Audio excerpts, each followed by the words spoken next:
नमस्कार, मैं श्रुतिका साड़े खबर 24 एक्सप्रेस में आपका स्वागत करती हूँ। बाबा रामदेव की कोरोना की दवाई के दावे और लॉन्च को लेकर केंद्र सरकार ने किरकिरी से बचने के लिए बाबा को थमाया नोटिस। आयुष मंत्रालय ने लगाई दवाई पर रोक, तो वहीं बिहार में पतंजलि के खिलाफ दर्ज हुआ केस। मंगलवार को कोरोना वायरस के इलाज के लिए दवा बना लेने का दावा करते हुए बाबा रामदेव ने पतंजलि आयुर्वेदिक की आयुर्वेदिक दवा कोरोनिल लॉन्च की थी, लेकिन इस पर बाबा को चौतरफा हमलों का सामना करना पड़ रहा है। आयुष मंत्रालय ने इस दवाई से पल्ला झाड़ लिया है। साथ ही मंत्रालय ने रामदेव को कंपनी से दवा के बारे में पूरी जानकारी उपलब्ध कराने को कहा है। आयुष मंत्रालय की तरफ से पूछा गया है कि उस अस्पताल और साइट के बारे में भी बताएं जहां इसकी रिसर्च हुई है। वहीं उत्तराखंड सरकार से इस आयुर्वेदिक दवा के लाइसेंस के बारे में भी जानकारी मांगी गई है, जिसके बाद सोशल मीडिया पर बाबा रामदेव की काफी किरकिरी हो रही है। वहीं केंद्र सरकार ने अपनी किरकिरी से बचने के लिए पतंजलि आयुर्वेदिक को नोटिस थमा दिया है। राजस्थान सरकार ने भी भ्रम फैलाने के मामले में बाबा रामदेव पर केस दर्ज करने की बात कही है, जिसके बाद बाबा रामदेव कोरोनिल को लेकर मुश्किलों में घिरते नजर आ रहे हैं।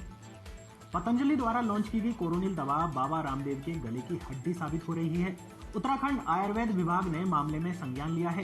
उत्तराखंड आयुर्वेद विभाग ने नोटिस जारी करके पूछा है कि दवा लॉन्च करने की अनुमति कहां से मिली। राज्य आयुर्वेद विभाग के लाइसेंसिंग अफसर का कहना है कि पतंजलि के एप्लीकेशन पर हमने लाइसेंस जारी किया।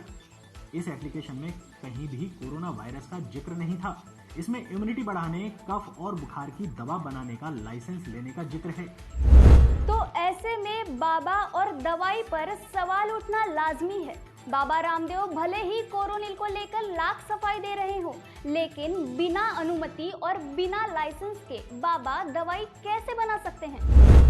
बता दें कि योग गुरु बाबा रामदेव की पतंजलि आयुर्वेद ने कोरोना वायरस के इलाज में 100% कारगर होने का दावा करते हुए मंगलवार को बाजार में कोरोनिल नाम की औषधि उतारी थी। वहीं इसके कुछ घंटे बाद आयुष मंत्रालय ने उसे इस औषधि में मौजूद विभिन्न जड़ी बूटियों की मात्रा एवं अन्य ब्यौरा जल्द से जल्द उपलब्ध कराने को कहा था। साथ ही मंत्रालय ने विषय की जांच पड़ताल होने तक कंपनी को इस उत्पाद का प्रचार भी बंद करने का आदेश दिया है।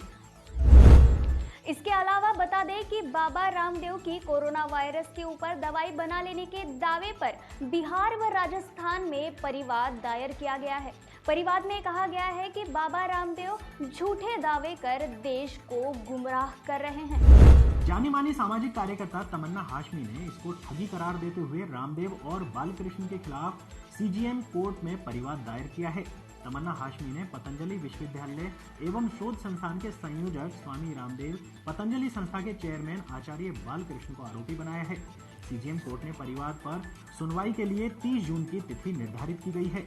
वहीं राजस्थान में भी बाबा के खिलाफ केस हुआ है। बाबा पर केस जयपुर के डॉक्टर संजीव गुप्ता ने किया है। उनका कहना है कि बाबा रामदेव कोरोना की दवा बनाने का दावा करके लोगों को गुमराह कर रहे हैं। गुप्ता ने गांधीनगर में परिवाद दर्ज कराया है। वहीं अब पतंजलि के साथ जयपुर की संस्था national institute of medical science यानी NIMS पर भी सवाल उठने लगे हैं। निम्स और बाबा रामदेव की तरफ से यह दावा किया गया था कि उन्होंने इस दवा का ट्रायल किया है, लेकिन आयुष मंत्रालय ने इसको लेकर सवाल उठाए हैं।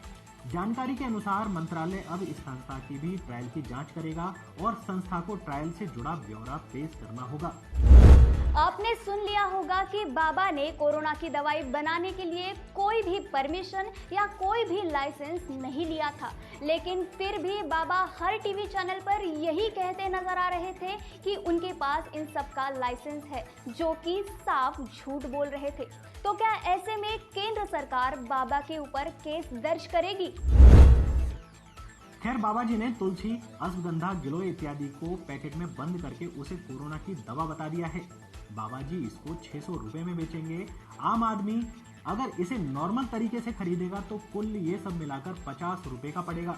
कोरोना का डर का फायदा उठाकर बाबा जी एक किट पर 550 रुपए कमाएंगे। आपदा का अवसर इसी को कहते हैं। दूसरी ओर उत्तराखंड के आयुर्वेद विभाग पर भी सवाल उठने लाजमी है। हफ्ते पहले इस डिपार्टमेंट को होश नहीं आया कि पतंजलि को तो इम्यूनिटी बूस्टर बनाने का लाइसेंस दिया था, तो फिर बाबा दवा बनाने का दावा कैसे कर रहे हैं? ये डिपार्टमेंट अगर चाहता तो केंद्र सरकार को पहले ही आगाह कर सकता था, लेकिन साठ गांठ अलग ही स्तर पर चल रही थी। रिपोर्ट खबर 24।